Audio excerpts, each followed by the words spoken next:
Assalamualaikum warahmatullahi wabarakatuh. Perkenalkan, nama saya Angga Wiguna dari Fakultas Ilmu Komputer, Program Studi Sistem Informasi dengan nomor pokok mahasiswa D1A200056. Di sini saya akan meresume buku yang berjudul Pendidikan Pancasila untuk Perguruan Tinggi atau untuk Pendidikan Tinggi, yang diterbitkan atau ditulis oleh Dr. Ujang Carda, SH, MA, MIP.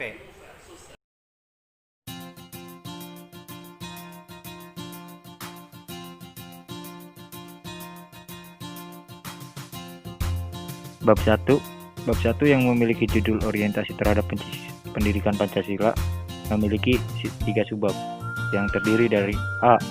Landasan dan tujuan pendidikan Pancasila. Di dalam subbab A terdapat 2 subbab, yaitu pertama, tujuan pendidikan Pancasila dibagi menjadi 5. Yang pertama, landasan historis, landasan yuridis, landasan sosiologis, dan landasan filosofis, dan yang terakhir landasan kultural. Subbab yang kedua menerangkan tentang tujuan pendidikan Pancasila yang terdiri dan dibagi menjadi 3 tujuan, yaitu tujuan nasional dan tujuan pendidikan nasional, dan yang terakhir tujuan penyelenggaraan pendidikan Pancasila di perguruan tinggi. Untuk sebab yang kedua yaitu rumusan Pancasila, dan di dalam rumusan Pancasila ini dibagi menjadi 4, yaitu rumusan Pancasila secara etimologis, rumusan Pancasila secara terminologis, rumusan Pancasila secara historis, dan rumusan Pancasila secara sosiofilosofis. Dan untuk sebab yang terakhir itu menerangkan tentang tujuan mempelajari Pancasila. Tujuan mempelajari Pancasila adalah ingin mengetahui Pancasila yang benar, yakni yang dapat dipertanggungjawabkan, baik secara yuridis konstitusional maupun secara objektif ilmiah. Bab 2 yang memiliki judul Memahami Sejarah Pancasila sebagai Lambang Negara Indonesia memiliki beberapa subbab. Yang pertama, Pancasila dalam sejarah bangsa Indonesia.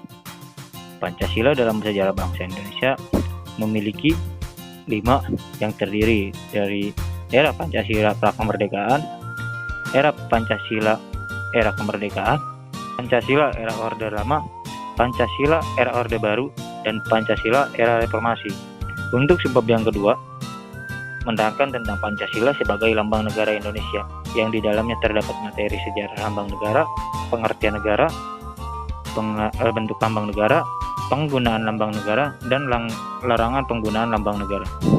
Bab yang ketiga yakni memahami Pancasila sebagai lambang negara Indonesia dari putusan Mahkamah Konstitusi nomor 4 /PUU/X/2012 yang terdiri dari pokok perkara, pendapat ahli, pendapat Mahkamah Konstitusi, dan putusan Mahkamah Konstitusi. Bab ketiga yang memiliki judul Memahami Pancasila sebagai Sistem Filsafat terdapat dari beberapa subbab, yakni untuk sebab yang pertama itu menerangkan tentang filsafat Pancasila. Filsafat Pancasila adalah suatu ilmu yang membahas atau menyelidiki objek kajiannya secara mendalam sampai diperolehnya esensi atau hakikat untuk memperoleh kebenaran. Untuk subbab yang kedua yakni pengertian Pancasila sebagai sistem filsafat. Ditinjau dari ciri-ciri pemikiran filsafat, Pancasila sudah memenuhi syarat sebagai pemikiran filsafat. Untuk yang ketiga, konsep dasar filsafat Pancasila.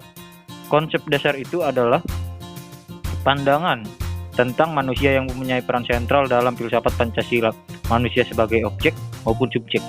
Dan yang terakhir adalah landasan filsafat Pancasila. Di dalam landasan filsafat Pancasila dibagi menjadi 3, yakni landasan ontologis Pancasila, landasan epistemologis Pancasila, dan landasan aksiologis Pancasila.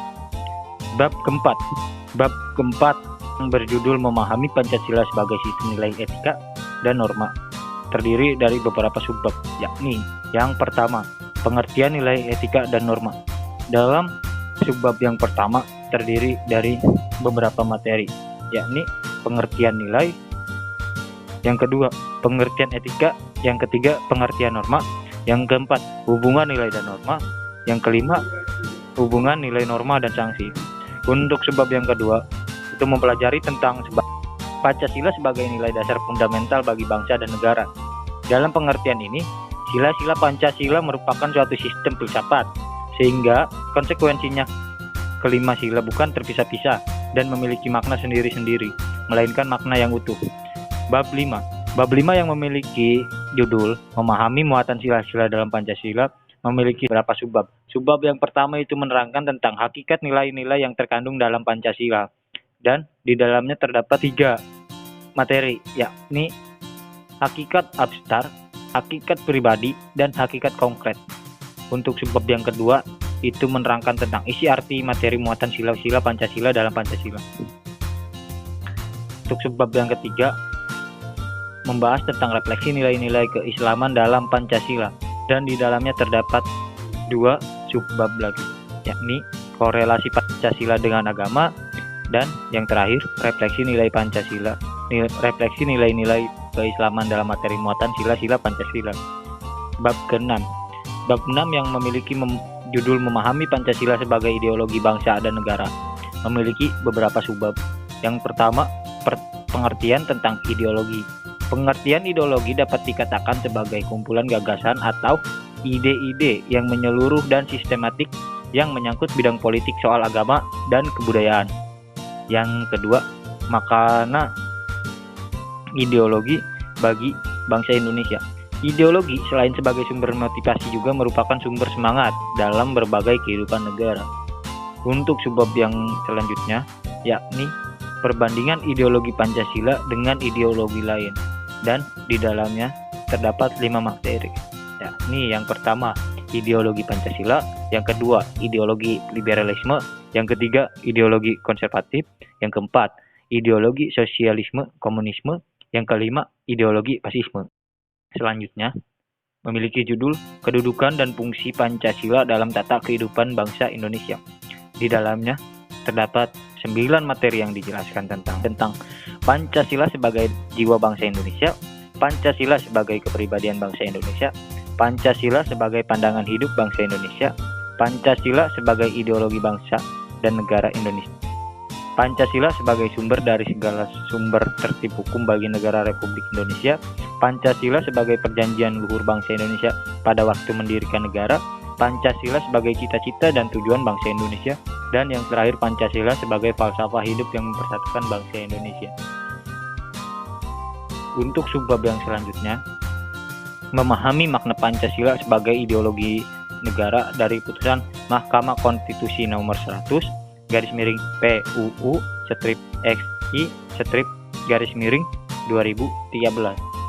Dan di dalam subbab ini terdapat 5 materi. Yang pertama, pokok perkara, yang kedua, pendapat para ahli, yang ketiga, pendapat Mahkamah Konstitusi, yang keempat, pendapat berbeda hak konstitusi, dan yang terakhir, putusan Mahkamah Konstitusi. Bab 7. Bab 7 yang memiliki judul Memahami Demokrasi Pancasila terdiri dari beberapa bab. Bab pertama yakni perkembangan demokrasi di Indonesia. Dan di Indonesia telah terjadi 4 kali perubahan periode demokrasi. Yang pertama, periode 1945 hingga 1959 atau biasa disebut masa demokrasi parlementer. Untuk periode yang kedua berlangsung pada tahun 1959 hingga 1965 atau yang biasa kita kenal sebagai masa demokrasi terpimpin pada periode tahun 1966 hingga 1998 atau yang kita kenal sebagai masa demokrasi Pancasila era Orde Baru, dan yang terakhir periode pada tahun 1999 hingga sekarang atau yang biasa kita kenal dengan nama masa demokrasi Pancasila era reformasi. Untuk sebab yang kedua yakni konsepsi demokrasi Pancasila. Dalam sebab ini terdapat 3 materi. Yang pertama, pengertian demokrasi Pancasila, yang kedua, prinsip demokrasi Pancasila, dan yang terakhir penerapan demokrasi Pancasila di Indonesia. Bab 8. Bab 8 yang memiliki judul Memahami Hak dan Kewajiban Asasi Manusia dalam Pancasila, terdapat beberapa subbab yang menjelaskan tentang: yang pertama, sejarah perkembangan hak asasi manusia; yang kedua, istilah dan pengertian hak asasi manusia; yang ketiga, macam-macam hak asasi manusia; dan yang terakhir, pemahaman hak dan kewajiban hak asasi manusia dalam Pancasila. Bab 9. Bab 9 yang memiliki judul Memahami dalam Sistem Ketatanegaraan Indonesia terdiri dari beberapa subbab, yakni: yang pertama, menerangkan tentang isi arti Pancasila dalam pembukaan Undang-Undang Dasar 1945. Yang kedua, menerangkan tentang isi arti Pancasila dalam pasal-pasal Undang-Undang Dasar 1945. Yang ketiga, kedudukan pembukaan Undang-Undang Dasar 1945 yang terdiri dari 5 materi. Yang pertama, isi pembukaan Undang-Undang Dasar 1945, tujuan pembukaan Undang-Undang Dasar 1945, hakikat dan kedudukan pembukaan Undang-Undang Dasar 1945, pokok-pokok pikiran yang terkandung dalam pembukaan Undang-Undang Dasar 1945, dan pembukaan Undang-Undang Dasar 1945 mempunyai kedudukan yang tetap, kuat, dan tidak berubah. Untuk subbab yang selanjutnya, menerangkan tentang hubungan antara pembukaan dengan pasal-pasal dalam Undang-Undang Dasar 1945, dan di dalamnya menerangkan tentang hubungan antara bagian-bagian dalam pembukaan Undang-Undang Dasar 1945 dan implementasi pembukaan ke dalam pasal-pasal Undang-Undang Dasar 1945. Untuk subbab yang selanjutnya, menerangkan tentang hubungan antara pembukaan Undang-Undang Dasar 1945 dengan Proklamasi 17 Agustus tahun 1945. Untuk subbab yang terakhir, menerangkan tentang perubahan Undang-Undang Dasar 1945, yang di dalamnya terdapat 2 materi yang menjelaskan tentang alasan perubahan Undang-Undang Dasar 1945, dan yang kedua, hubungan antara lembaga-lembaga negara berdasarkan Undang-Undang Dasar 1945. Bab 10. Bab 10 yang memiliki judul Refleksi Pancasila sebagai Paradigma Reformasi dalam Kehidupan Bermasyarakat, Berbangsa, dan Bernegara. Terdapat beberapa subbab di dalamnya. Yang pertama, pengertian paradigma. Pengertian paradigma adalah contoh atau pola akan tetapi di dalam komunitas. Di dalam komunitas ilmiah, paradigma dipahami sebagai sesuatu yang lebih konseptual dan signifikan meskipun bukan sesuatu yang tahu untuk diperdebatkan. Untuk subbab yang kedua, menerangkan tentang Pancasila sebagai paradigma pembangunan. Di dalamnya menjelaskan tentang Pancasila sebagai paradigma pengembangan iptek dan Pancasila sebagai paradigma pembangunan politik, ekonomi nasional, budaya, pertahanan, dan keamanan, serta kehidupan beragama. Untuk subbab yang ketiga, menjelaskan tentang Pancasila sebagai paradigma reformasi. Di dalamnya menjelaskan tentang gerakan reformasi, Pancasila sebagai paradigma reformasi hukum, Pancasila sebagai paradigma reformasi politik, dan Pancasila sebagai paradigma reformasi ekonomi. Untuk subbab yang selanjutnya, Pancasila dalam paradigma kehidupan kampus. Di dalamnya menjelaskan tentang Tridharma perguruan tinggi, budaya akademik kampus, dan kampus sebagai moral force, pengembangan hukum, dan hak asasi manusia. Dan untuk subbab yang terakhir itu menerangkan tentang eksistensi Pancasila sebagai paradigma pembangunan di era globalisasi. Globalisasi bukan hanya untuk menjamah pada suatu bidang saja, namun telah menjelajah ke berbagai bidang kehidupan, yaitu ekonomi, politik, budaya, dan pendidikan, dan serta bidang-bidang lainnya. Ya, mungkin cukup sekian saja resume buku dari saya. Apabila ada kesalahan dari kata maupun sikap, mohon dimaafkan.